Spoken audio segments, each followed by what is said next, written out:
Your poor old face is becoming an embarrassment to this family, my daughter-in-law announced at Christmas dinner. My son David nodded in agreement. Finally, someone said it. I stood up slowly, folding my napkin with the dignity I'd maintained for 67 years. Then I'm leaving. That's when David's phone rang. His boss's voice carried across the suddenly silent dining room. Did you know your father just made the Forbes cover? If you're watching this, subscribe and let me know where you're watching from. But let me back up and tell you how we got to that moment. Christmas had always been my favorite holiday. Even after Lisa passed 3 years ago, I'd spent weeks preparing just like I had for 43 years of marriage and 3 years of widowerhood. My famous sugar cookies with the secret ingredient that made neighbors beg for the recipe. Prime rib that Lisa used to say was better than any restaurant. Homemade cranberry sauce that took 2 days to perfect. I'd invited David and Brittany, hoping this year might be different. Maybe this year, Brittany would actually speak to me without that condescending tone she'd perfected since marrying my son. Maybe David would remember I raised him as a single father for 5 years when his mother was overseas, working 2 jobs to keep food on the table and him in Little League. Dad, this house is so dated, Brittany had said the moment she walked in, surveying my living room like it was a crime scene. When are you going to modernize? I'd served dinner on my grandmother's china, the good crystal Lisa had surprised me with for our 20th anniversary. Everything perfect, just like always. That's when Brittany dropped her bomb about my appearance being embarrassing. Apparently, my gray hair and laugh lines were offensive to her Instagram aesthetic. David's phone call changed everything in that instant. I watched his face drain of color as his boss continued talking. Something about a viral video, something about my cookies, something about Forbes wanting an exclusive interview. I smiled sweetly at both of them, picked up my purse, and walked toward the door. "Merry Christmas," I called over my shoulder. "I'll be expecting an apology when you figure out what you just lost." The irony wasn't lost on me that my embarrassing old face was about to become very profitable. But they didn't know that yet. The video that changed my life was posted by accident. My neighbor's 8-year-old granddaughter, Emma, had been visiting when I was teaching her my cookie recipe. She'd been recording herself helping when she caught me adding my secret ingredient, a tiny pinch of lavender from my garden, and a drop of vanilla extract I made myself. "Grandpa Kevin," she'd said into her phone, "makes the most amazing cookies ever. Look, he grows his own herbs and makes his own vanilla." I'd laughed, thinking nothing of it when she asked to post it on something called TikTok. Of course, sweetheart. Maybe other kids will want to learn too. That was 3 weeks ago. The video now had 2 million views. My phone hadn't stopped ringing since Christmas night. Food Network wanted to discuss a show. A publisher called about a cookbook deal. 3 different investors wanted to talk about licensing my recipes. And yes, Forbes had reached out for their upcoming feature on senior entrepreneurs disrupting traditional industries. I sat in my kitchen that morning after Christmas, still wearing yesterday's good dress shirt, staring at the pile of business cards and contact information I'd scribbled on napkins. David had called 4 times. I'd let every single call go to voicemail. "Dad, please call me back," his latest message had said. "I think there's been a misunderstanding. Brittany didn't mean anything by what she said. Can we talk?" Oh, there'd been no misunderstanding. After 38 years of teaching elementary school, I knew exactly how to read between the lines. Brittany had meant every word, and David's agreement had been the final straw. But here's what they didn't know about their embarrassing father. I'd been quietly saving and investing Lisa's life insurance money for 3 years. I owned my house outright, and I'd been dreaming of starting my own business since I was 25. Back when Lisa convinced me that teaching was more suitable for a man with children, well, Lisa was gone. My child was grown, and I was done being suitable. I picked up the phone and called the Forbes reporter back. "Ms. Rodriguez, this is Kevin Thompson. I'm ready for that interview." The Forbes interview went better than I'd imagined. Maria Rodriguez was a sharp woman in her 30s who understood exactly what I was trying to build. We talked for 2 hours in my kitchen, while I demonstrated the cookie recipe that started everything. What most people don't realize, I explained while measuring flour, is that there's an entire generation of knowledge disappearing. My grandmother taught me to make vanilla extract from scratch, to grow culinary herbs, to preserve foods without chemicals. Young people want to learn these skills, but they don't have access to teachers. Maria nodded, taking notes. "So you're thinking beyond just cookies?" "Oh yes, I said, pulling my notebook from the kitchen drawer. I'd been sketching ideas since Christmas. What if there was a platform where seniors could teach traditional skills to younger generations? Cooking, gardening, sewing, woodworking, even old family recipes with stories behind them. I'd been developing this concept for weeks, ever since the TikTok video exploded. The comments had been incredible. Hundreds of young people asking where they could learn these techniques, sharing stories about grandparents they'd lost, begging for more content. We could call it Grandpa's Kitchen, I continued, warming to my subject. Not just cooking, but all the traditional skills. Think of it as Airbnb meets Masterclass, but for intergenerational learning. Maria's eyes lit up. Have you done any market research? I laughed, gesturing to my laptop on the counter. 3 weeks of internet deep dives. Do you know how many YouTube videos there are of young people trying to recreate their grandmother's recipes and failing? Thousands. There's a massive market for authentic instruction. The article was scheduled to publish in 2 weeks. Meanwhile, I'd been busy. I'd contacted my old colleague, Sarah Chen, who'd left teaching to work in tech. She'd agreed to help me build a basic website. I'd also reached out to 5 other seniors in my neighborhood who had incredible skills. Mrs. Patterson with her quilting, Mr. Anderson with his woodworking, Elena Vasquez with her traditional Mexican cooking. David had stopped calling after the 3rd day. Brittany had actually blocked my number, which honestly felt like a gift. But here's the thing about building something from scratch at 67. You don't have time for other people's doubts. Every day felt precious. Every opportunity important. My phone buzzed with a text from Sarah. Website prototype is ready. When can you see it? I smiled, untying my apron. The old Kevin would have asked David's permission first, worried about what the neighbors would think, convinced himself he was too old to start over. The new Kevin? He was just getting started. Sarah's prototype took my breath away. She'd somehow captured exactly what I'd envisioned. A clean, simple website where seniors could create profiles showcasing their skills and young people could book sessions either virtually or in person. The beauty of this model, Sarah explained as we sat in her home office, is that it's not just about the skills, it's about connection. Look at these testimonials from your TikTok comments. She pulled up screenshots. My grandmother passed before she could teach me her pierogi recipe. I would pay anything to learn from someone who knew her technique. Another. I'm 22 and can't even sew a button. I need a grandfather figure to teach me basic life skills. The market research was staggering. Sarah had compiled data showing that 60% of Gen Z and younger millennials felt disconnected from traditional skills, while 75% of seniors felt their knowledge was undervalued. We're not just solving a skills gap, I realized aloud. We're solving a loneliness epidemic. Sarah nodded. Exactly. And the financial model works. Seniors set their own rates. We take a small platform fee. Your cookie class could easily charge $50 for a 2-hour session. I'd already lined up my first 5 instructors. Mrs. Patterson was excited about teaching quilting. Elena had 3 different Mexican cooking classes planned. Even grumpy Mr. Anderson had warmed to the idea when I mentioned he could charge $75 to teach someone how to build a proper bookshelf. There's something else, Sarah said, pulling up another screen. I've been getting inquiries. 3 different venture capital firms have reached out since word started spreading about your Forbes feature. My stomach fluttered. Venture capital? 3 months ago, I was grading 3rd grade math tests. Now I was talking about investors and profit margins. Kevin, Sarah continued, this could be huge, but you need to be prepared for what comes next. If this takes off the way I think it will, your life is going to change dramatically. I thought about David and Brittany, about their embarrassment over my old face. In 6 months, when Grandpa's Kitchen was featured in every major publication, would they still think I was the family embarrassment? Actually, I realized I didn't care what they thought anymore. Let's do it, I said. Let's change some lives. Sarah grinned and opened her laptop.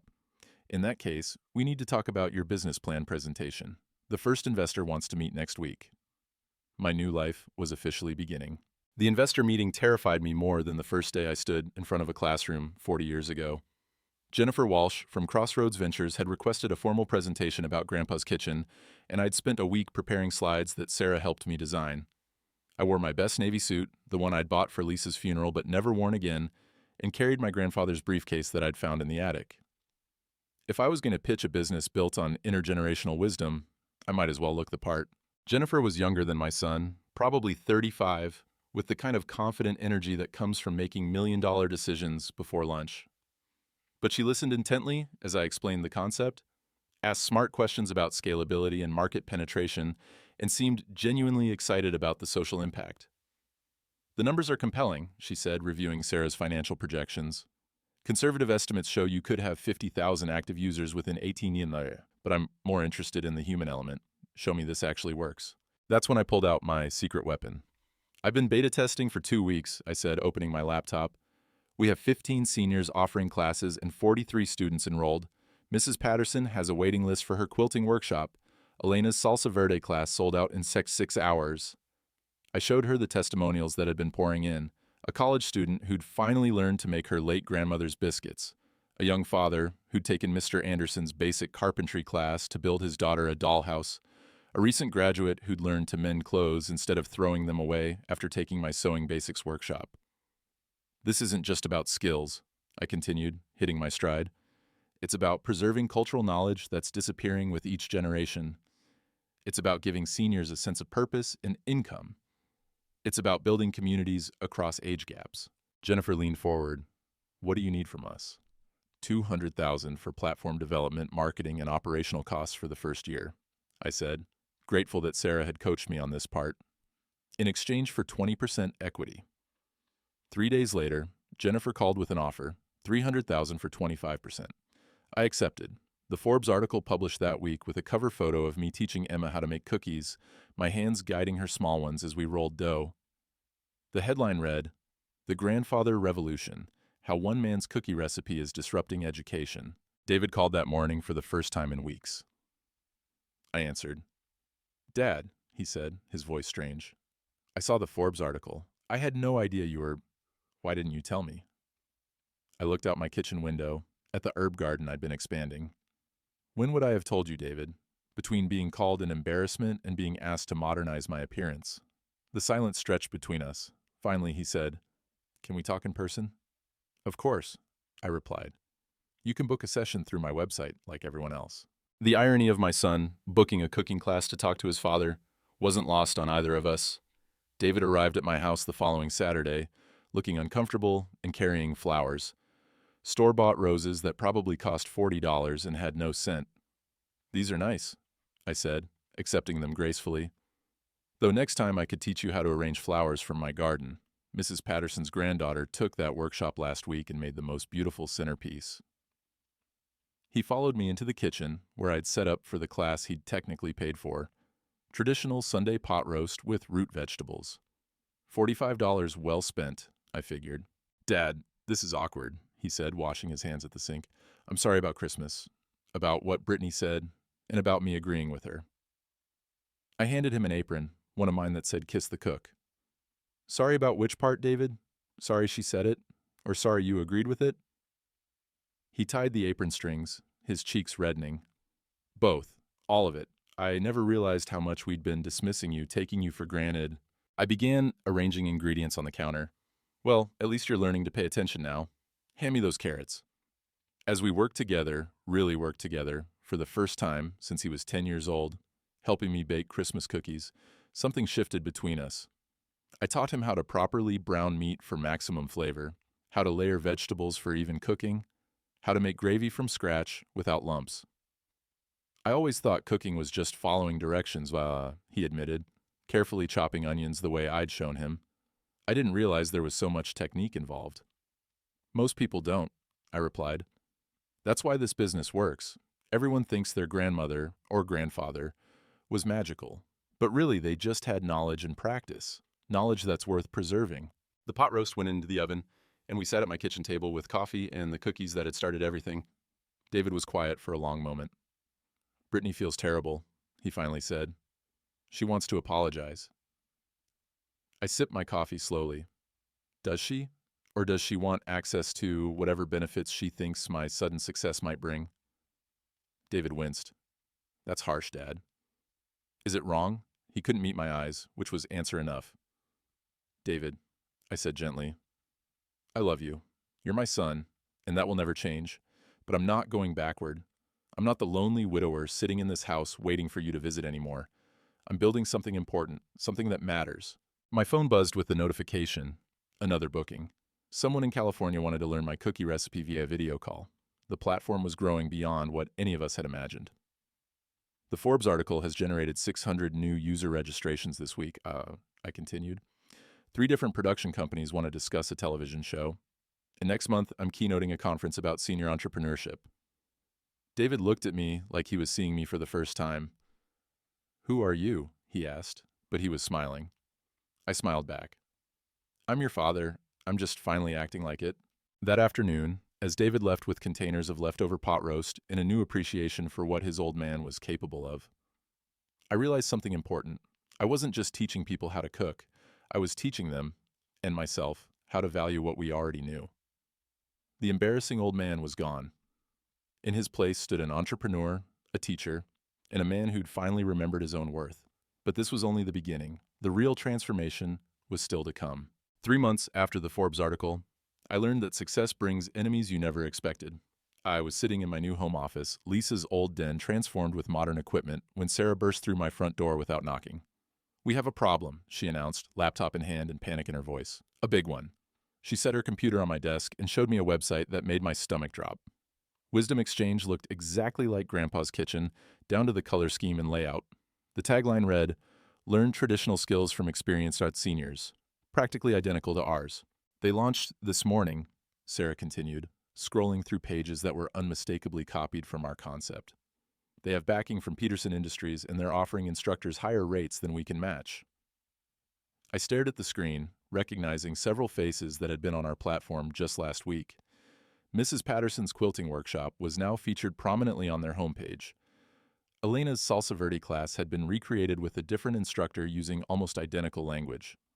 "How is this legal?" I asked, though I suspected I already knew the answer. "It's not illegal to copy a business model," Sarah admitted, "and we never patented the platform design. Kevin, they're huge. They have marketing budgets we can't compete with." My phone buzzed with a notification. Another instructor had canceled their Grandpa's Kitchen classes. That made 12 this week. I'd spent 40 years teaching children, which meant I recognized bullying when I saw it. Peterson Industries was using their resources to crush a small business founded by a 67-year-old man they clearly didn't consider a threat worth respecting. Well, they were about to learn something about underestimating grandfathers. "Sarah," I said calmly, closing the laptop, "do you remember why I became a teacher instead of a principal, even though I was qualified for administration?" She shook her head, confused by the apparent subject change. "Because I preferred working directly with children rather than playing politics. But that doesn't mean I never learned how the game is played." I picked up my phone and scrolled through my contacts until I found the number I wanted. Sometimes you don't fight bullies by playing fair. Sometimes you fight them by being smarter. I dialed Maria Rodriguez from Forbes. "Maria, it's Kevin Thompson. I have a story for you about corporate theft and ageism that I think your readers would find very interesting." The war for Grandpa's Kitchen was about to begin. The Forbes expose on Peterson Industries hit like a tsunami. Maria had done her research thoroughly, interviewing the instructors who'd been poached, documenting the identical features between platforms, and most damaging of all, uncovering internal Peterson emails referring to our geriatric competition that could be easily eliminated. The article's headline read, "David versus Goliath, How Corporate Giants Target Senior Entrepreneurs." The photo showed me sitting in my kitchen next to a screenshot of Peterson's platform with a caption that made my teacher's heart proud. "Some lessons can't be bought. They have to be earned." But Peterson's response was swift and brutal. Within 24 hours of the article's publication, they'd launched a legal challenge claiming we'd stolen their trade secrets. Their army of lawyers filed injunctions trying to shut down our platform while the case was pending. "It's harassment," Jennifer Walsh explained during an emergency meeting in my living room. "They know they'll lose in court, but they're hoping to drain our resources fighting them. It's a common tactic against smaller competitors." I served coffee and cookies. Stress baking had become my new hobby, while Jennifer, Sarah, and I discussed our options. The legal fees alone could bankrupt us within months. "There's another problem," Sarah added reluctantly. "David called me directly. He wants to meet with you about a business proposition." I nearly dropped my coffee cup. "My son called you about my business?" She nodded. "He says he has a solution to the Peterson problem. He wants to discuss it tonight." Something cold settled in my stomach. David worked in corporate consulting. He'd never shown interest in my business beyond our reconciliation conversation. And now suddenly he had solutions to corporate legal warfare? "Tell him he can book an appointment through our website like any other consultation," I said quietly. That evening, David arrived with Brittany, the first time I'd seen her since Christmas. She was carrying a bottle of expensive wine and wearing the smile she'd perfected for her social media photos. "Dad," David said, settling onto my couch like he owned it. "Brittany and I have been talking. We want to help with your business challenges." "How thoughtful," I replied, noticing how Brittany's eyes immediately started cataloging my living room, probably calculating real estate values. "We know people," Brittany added, leaning forward with sudden enthusiasm. "David's firm has connections with Peterson Industries. We could negotiate a partnership instead of this legal battle." The room went very quiet. I set down my coffee cup and studied my son's face, reading the expression I remembered from his teenage years when he'd been caught in a lie. "A partnership," I repeated slowly. "With the company that's trying to destroy my business?" "Think about it practically, Dad," David continued. "You could maintain creative control while they handle operations and marketing. Everyone wins." I stood up and walked to my kitchen window, looking out at the herb garden that had started this whole journey. Behind me, I could hear Brittany whispering urgently to David about closing the deal. That's when I realized the truth that hit me like a physical blow. My own son was working for Peterson Industries. "Get out," I said quietly, not turning around. "Dad," I said, "get out of my house." I faced them, and something in my expression made them both stand up quickly. "Both of you, now." The real battle was just beginning. The revelation about David's betrayal hit harder than Peterson's legal assault.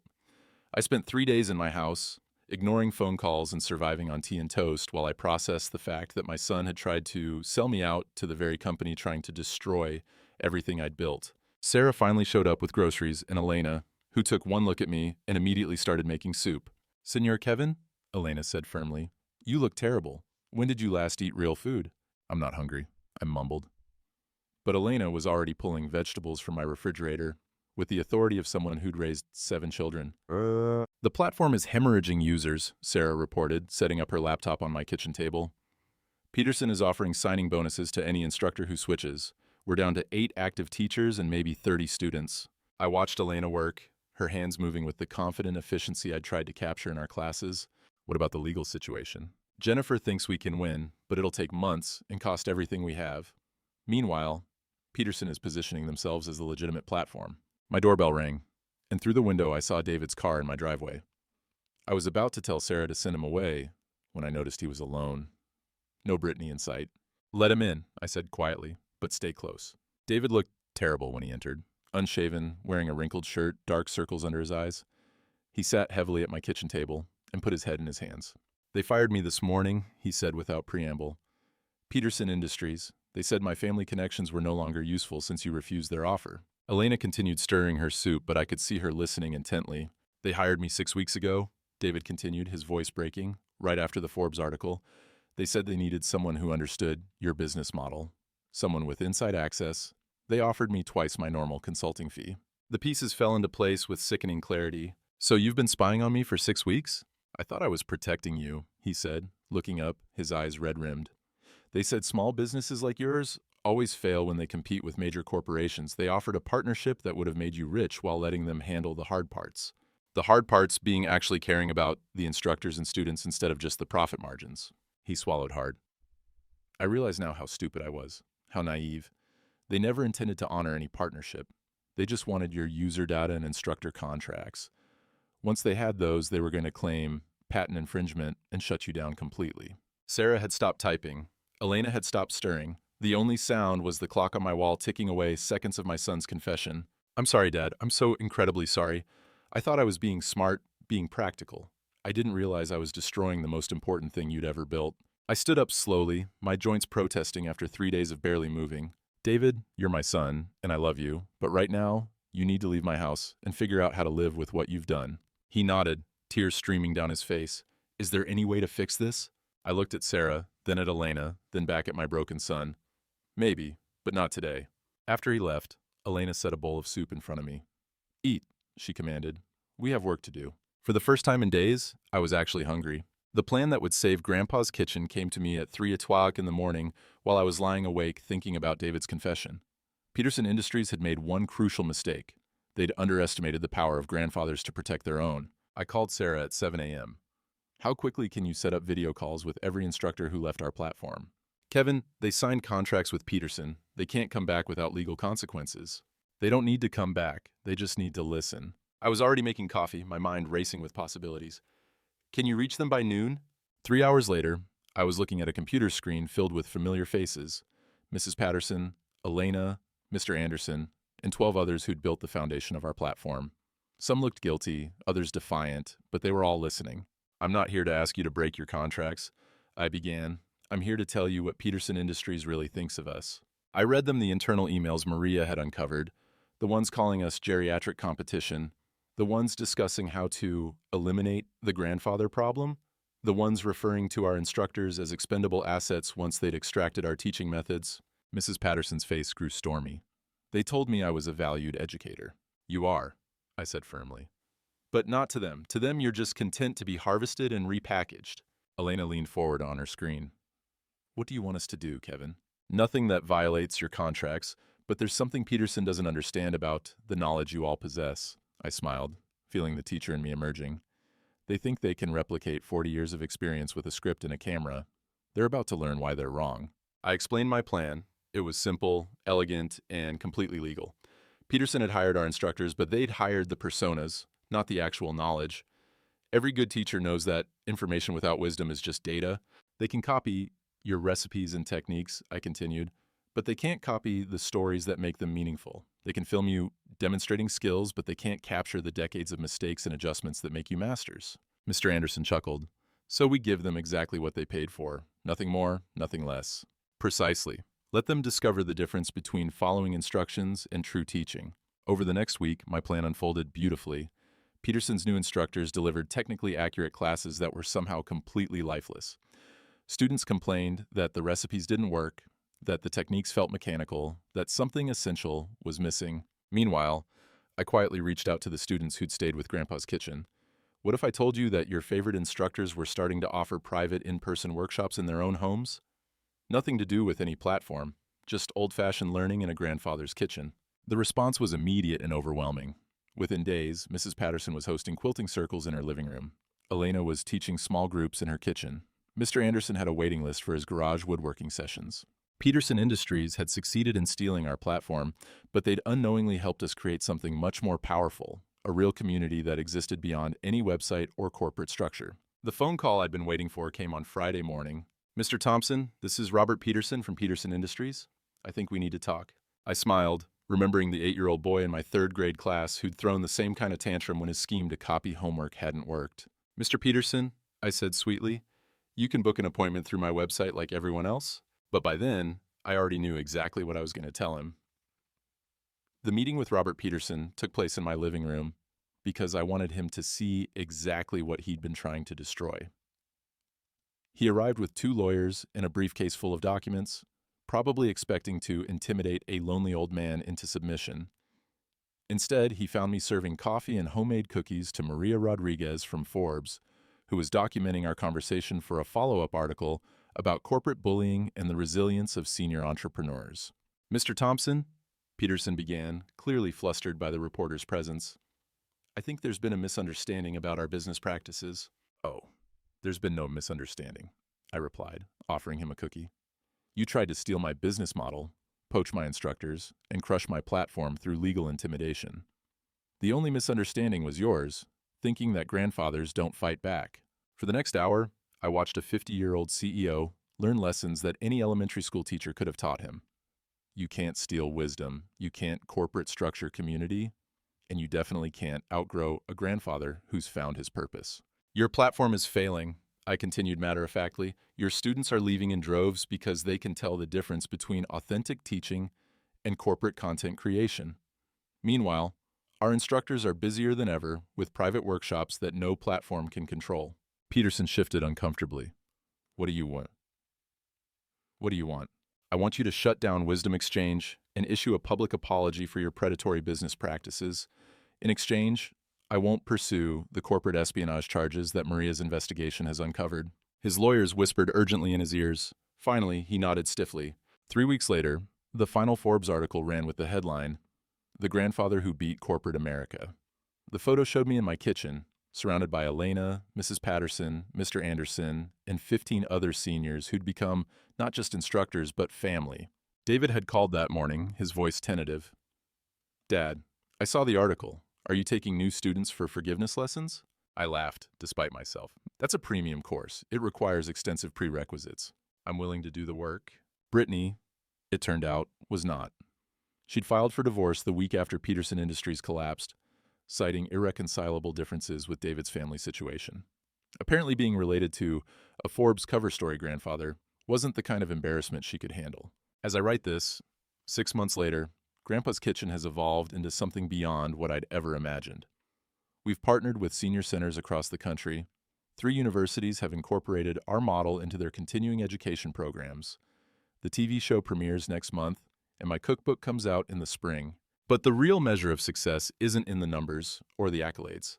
It's in the letter I received yesterday from Emma, the 8-year-old who'd started it all with her TikTok video. She's now 10 and has been teaching her friends how to bake cookies using techniques she learned from our classes. "Dear Grandpa Kevin," she wrote in careful cursive, "thank you for showing me that knowledge is the best inheritance you can give someone." The embarrassing old man with the poor face had become something Peterson Industries never understood and could never replicate. A grandfather who realized that his greatest value wasn't in being suitable or quiet or convenient. It was in being exactly who he'd always been, just with better boundaries and a business plan. Sometimes the best revenge isn't getting even, it's getting ahead. And at 68, I'm just getting started. Thanks for listening. Don't forget to subscribe and feel free to share your story in the comments. Your voice matters.